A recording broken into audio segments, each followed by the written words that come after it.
The midday sun beat down mercilessly on Ouagadougou's wide boulevards. Heat rose in visible waves from the asphalt, distorting the air like a mirage. Captain Ibrahim Traoré adjusted his simple cotton shirt, deliberately nondescript. Today, he wore no uniform, no insignia, nothing to mark him as the leader of Burkina Faso. He studied the gleaming facade of the Hôtel Magnifique. Its polished glass and imported marble stood in stark contrast to the dusty streets surrounding it, a monument to foreign capital in the heart of a struggling nation. "Wait here," he instructed his driver, the only member of his security detail he'd brought along. "I won't be more than 2 hours." The driver, Moussa, a battle-hardened veteran who'd fought alongside Traoré for years, nodded silently. He understood the plan. The captain wanted to see this place through unfiltered eyes. The hotel's automatic doors whispered open, greeting Traoré with an artificial chill that made his skin tighten. The lobby smelled of expensive cologne and chemical air fresheners designed to mask the scent of the real Africa waiting outside. At the reception desk, a thin man with meticulously gelled hair and an ill-fitting European suit glanced up from his computer. His name badge identified him as Pascal Ouedraogo, hotel manager. "Yes?" The manager's voice carried the contemptuous edge reserved for those who didn't belong. "Good afternoon," Traoré said simply. "I have a reservation for the conference room." The manager's eyes performed a quick assessment, taking in Traoré's modest attire and unassuming demeanor. His lips twitched slightly. "Your name, sir?" The honorific dripped with insincerity. "Ibrahim." The manager's fingers clacked performatively across his keyboard. "Ibrahim." "What?" "Just Ibrahim for the booking." Pascal Ouedraogo's expression soured further. He made a show of scrutinizing his screen. "I see no reservation under that name. Perhaps you are mistaken about the venue?" The suggestion was not subtle. This place was not for men like him. Traoré's face remained impassive, though something hardened behind his eyes. "Check again." Diplomatic Affairs arranged it. Conference Room B, 1400 hours. The manager sighed dramatically. "Sir, we host international dignitaries and business executives at the Hôtel Magnifique. Our conference facilities are not available for impromptu gatherings." A young woman in the hotel uniform approached cautiously from a side office. "Monsieur Ouedraogo, I believe this is the reservation from the ministry." She slid a folder across the counter. The manager scanned the document, his expression flickering between annoyance and uncertainty. "Very well," he conceded without apology. "Conference room B is through the main hall, left corridor. Your delegation has not arrived." Traoré nodded once.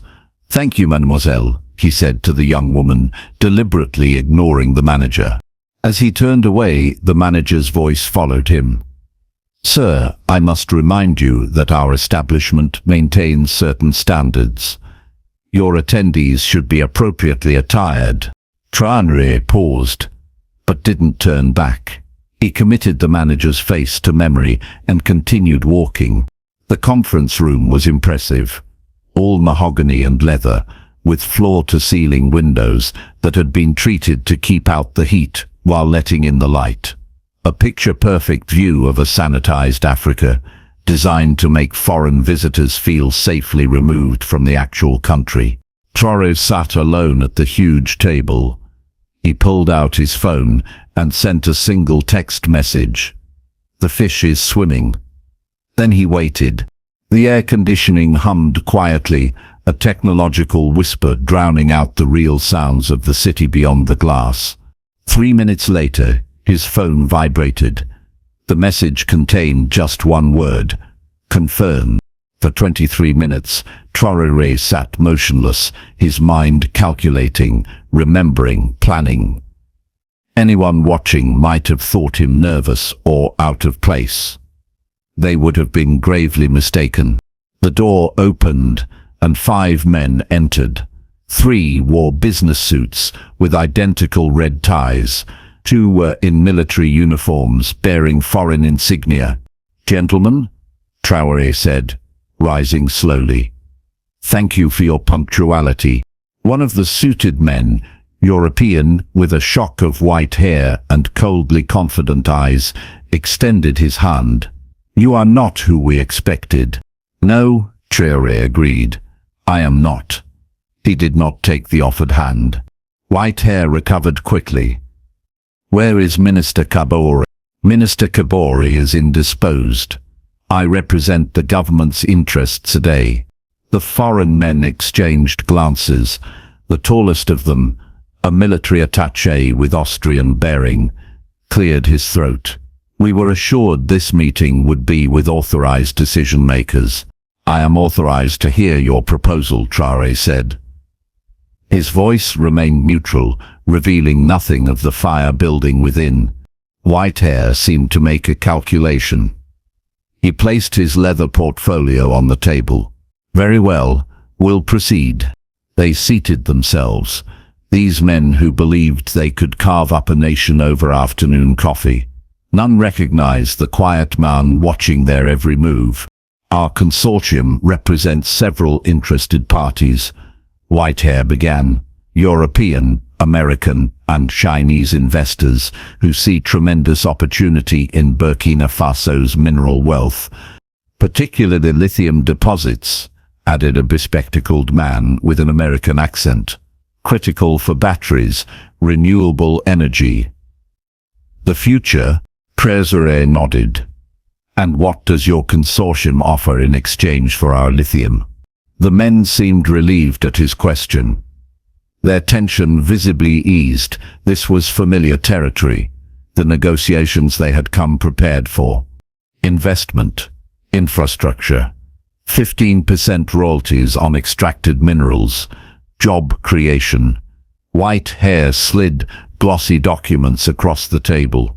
Very generous terms compared to arrangements in neighboring countries. "And security guarantees," added the Austrian military attaché. "Assistance with internal stability issues." Traoré flipped through the documents slowly. Each page revealed more of their intention. Not partnership, but extraction. Not development, but exploitation. "These stability issues," Traoré said carefully. "You refer to the current administration?" A charged silence filled the room. White hair leaned forward. "Let's speak frankly. Captain Traoré's nationalist policies are concerning to the international community. His anti-Western rhetoric, his overtures to Russia, these create an uncertain business environment." "I see," Traoré said. "Our principals would prefer to work with more pragmatic leadership," continued Whitehair. "We understand there are elements within the military who share this view." "Names?" Traoré asked simply. The Austrian attaché produced a list. "These officers have expressed willingness to ensure a smooth transition. They require only assurance of international recognition and support." Traoré scanned the names. Each one struck him like a physical blow, though his face revealed nothing. Men he had fought beside, men he had trusted, men he had promoted. "The operation is planned for tonight," the American said. "Minimal bloodshed. The captain will be offered safe passage to exile in Qatar or Saudi Arabia." "And if he refuses?" Traoré asked. Whitehair's smile didn't reach his eyes. "That would be unfortunate for everyone." Traoré closed the folder deliberately. "And Minister Traoré, he has agreed to this plan?" "Minister Traoré will head the Transitional Council," confirmed Whitehair, "until elections can be organized, say 2 years from now." "I understand completely," Traoré said, rising from his chair. "Gentlemen, I need to make a call to verify certain details. Please continue reviewing the documents. I'll return shortly." As he stepped into the hallway, Traoré saw the hotel manager hovering nearby, clearly attempting to eavesdrop. Their eyes met briefly before the manager busied himself with straightening already perfect flower arrangements. In a quiet alcove, Traoré made a call. Execute mongoose protocol. Full isolation. Immediate effect. He listened briefly, then added, and send Team Baobab to the Magnifique. Conference Room B. Returning to the room, he found the conspirators in animated discussion. They fell silent when he entered. Gentlemen, thank you for your candor. Traoré's voice had subtly changed. The deference was gone. I have just one question before we proceed. Whitehair raised an eyebrow. Yes? Do any of you know who I am? The question hung in the air. The conspirators exchanged confused glances. You're the junior minister sent by Kabor, the American said, uncertainty creeping into his voice. Traoré smiled. It was not a pleasant smile. No. The door opened behind him. 6 soldiers in the uniform of the Presidential Guard filed in silently, weapons ready. I am Ibrahim Traoré. The blood drained from 5 faces simultaneously. Whitehair recovered first, his hand moving toward his jacket. I wouldn't, Traoré said softly. The Austrian attaché made a desperate calculation and lunged toward the window. A guard intercepted him with practiced efficiency. The building is surrounded, Traoré informed them calmly. Your phones have been jammed since you entered this room. The names on your list are being arrested as we speak. Whitehair's composure cracked. This is a diplomatic incident. I have immunity. My government will... Your government will deny any knowledge of this meeting, Traoré cut in.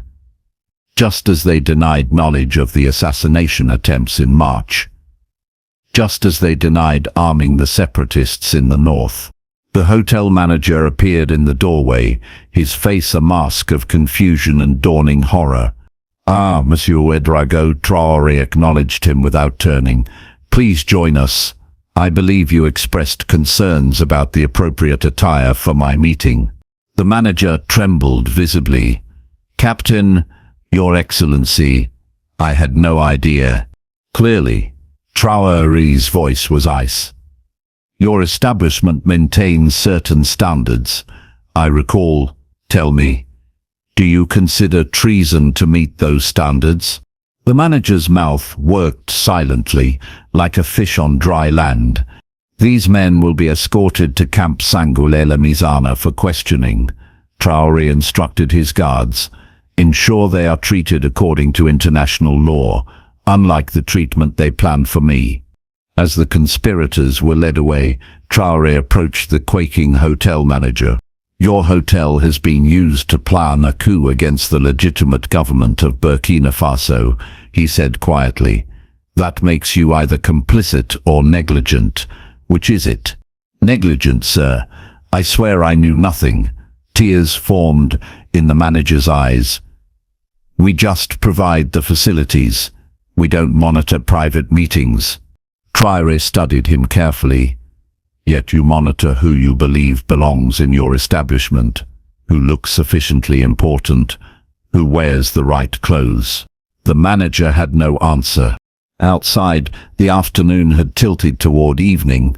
The heat remained oppressive, but shadows were lengthening across Ouagadougou's streets. In the presidential palace, emergency meetings cascaded one after another.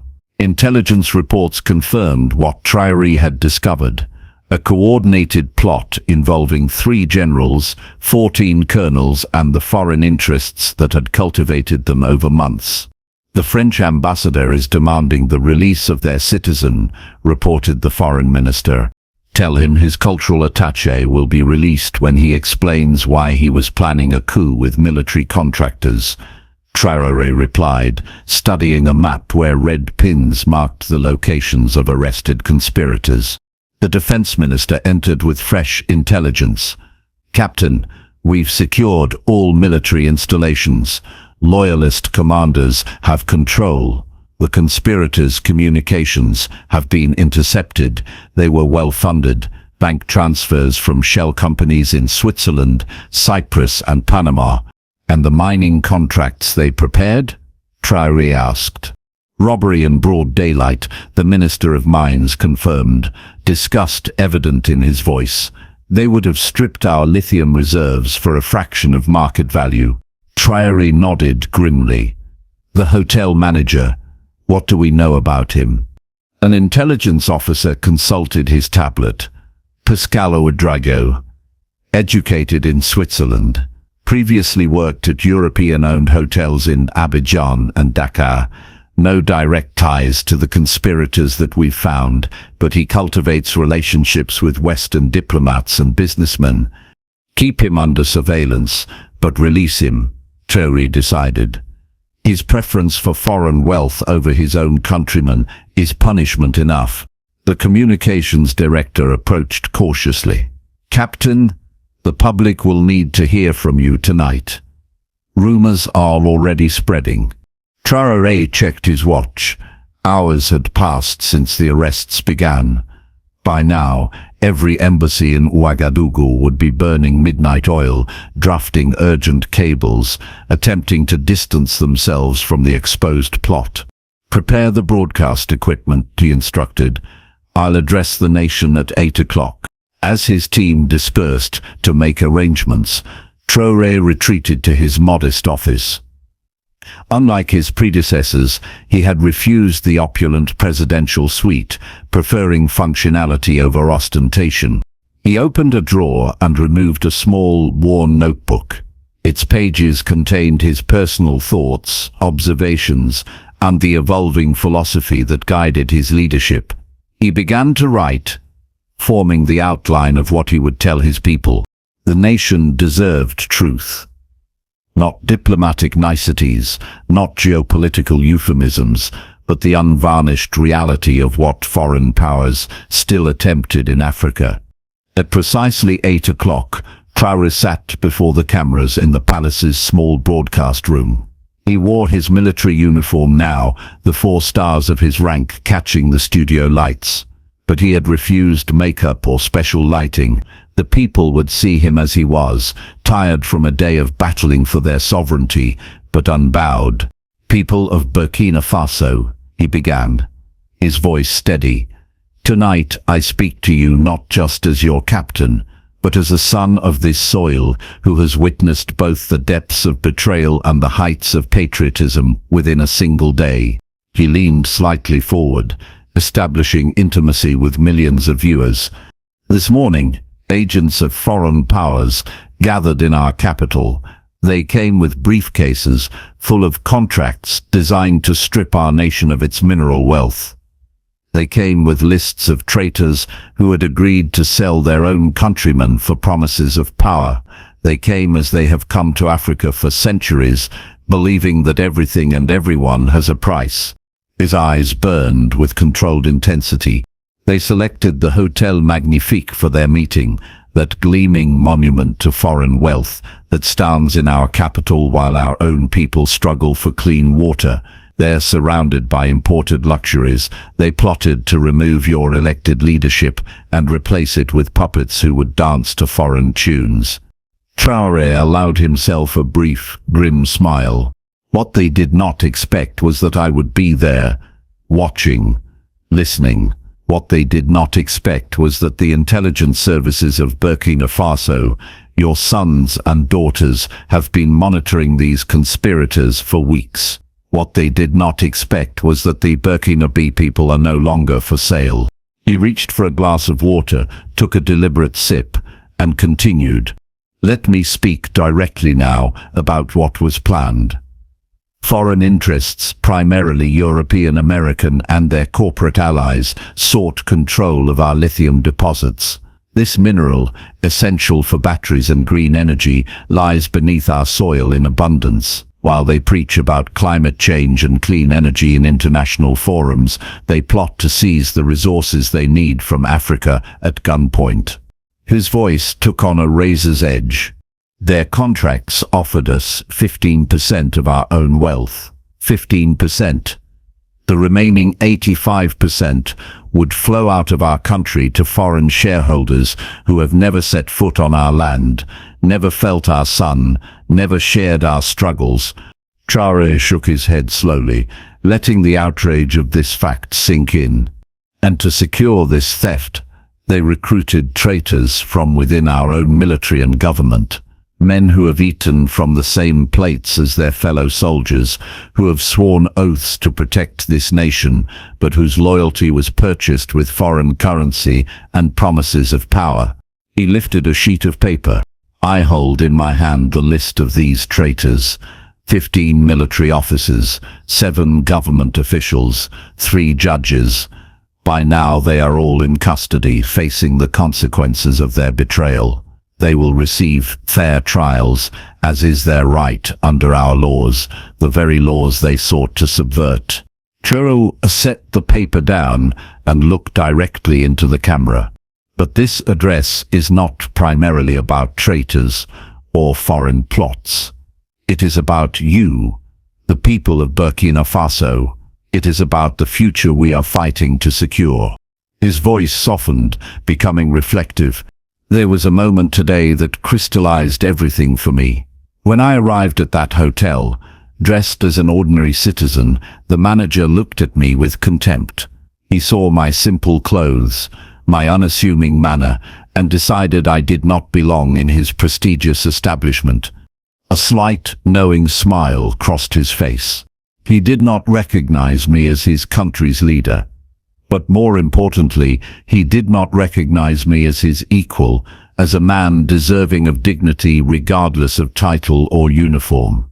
In that moment, I saw the colonial mindset that still infects too many of our own people. The belief that European standards, European faces, European money must be superior to our own. Traoré's expression grew solemn. This same poison was at work in the minds of those who plotted against our nation today. They looked at foreign wealth and power and concluded that serving foreign masters was preferable to building our own strength. They chose the easy path of betrayal over the difficult road of true independence. He straightened in his chair, voice gathering force. People of Burkina Faso, hear me clearly. The path to true independence is indeed difficult. It requires sacrifice. It demands that we reject quick solutions and false promises. It means standing firm when foreign powers threaten us with sanctions or isolation. His eyes blazed with conviction. But this difficult path is the only one that leads to dignity. It is the only road that our children and grandchildren will thank us for taking. It is the path that Thomas Sankara showed us decades ago, before foreign interests and their local servants cut his life short. Traoré paused, allowing Sankara's memory to resonate with viewers.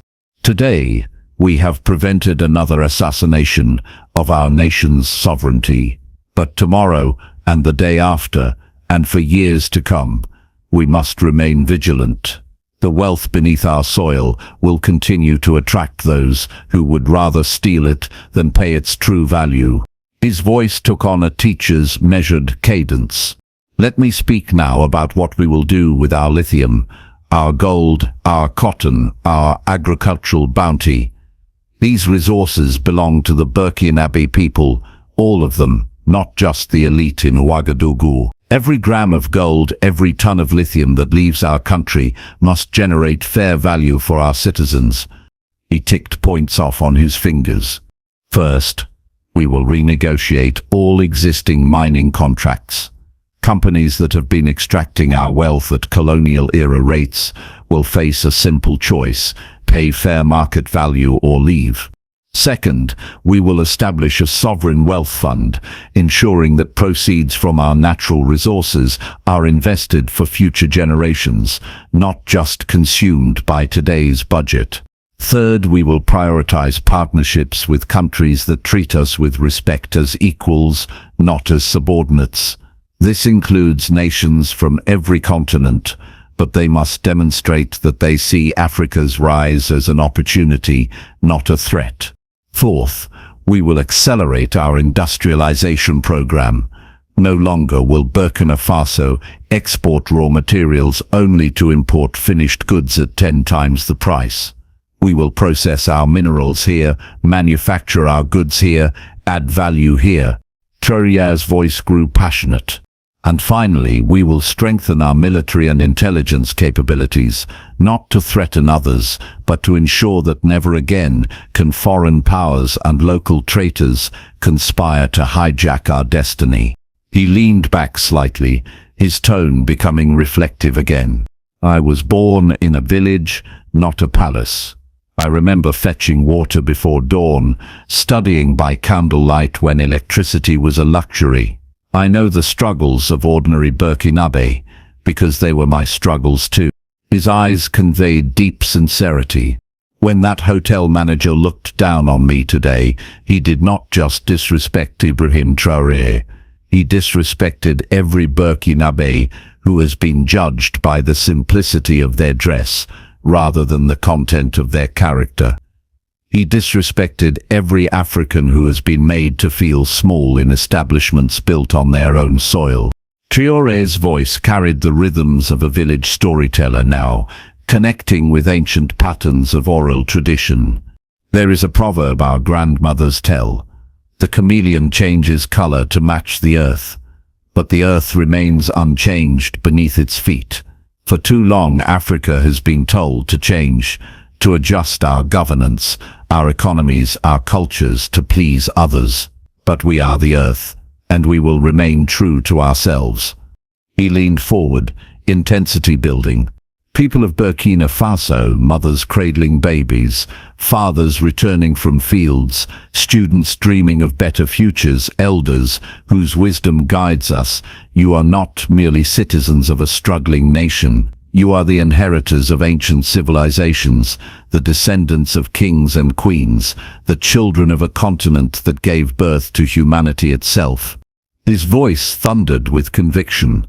Never again will we bow to those who see Africa only as a storehouse of resources to be plundered. Never again will we allow our leaders to be selected in foreign capitals. Never again will we surrender our dignity for the temporary comfort of foreign aid. He pounded his fist once on the desk, the sound sharp and decisive. From this day forward, we claim our place as equals in the community of nations. Not supplicants, not victims, not battlegrounds for proxy wars, but as sovereign people charting our own course. Traoré's voice softened, becoming intimate again. To those who plotted against us today, you have failed. To those who may plot against us tomorrow, you will fail again. Not because of me, not because of any single leader, but because the Burkinabe people have tasted true independence and will never again accept the bitter drink of subjugation. He gazed steadily into the camera. To our brothers and sisters across Africa, join us in this struggle. When one African nation stands for true sovereignty, it is dismissed as an outlier. When two stand, it is called a coincidence. But when many stand, it becomes a movement that cannot be stopped. His voice took on the tone of profound certainty.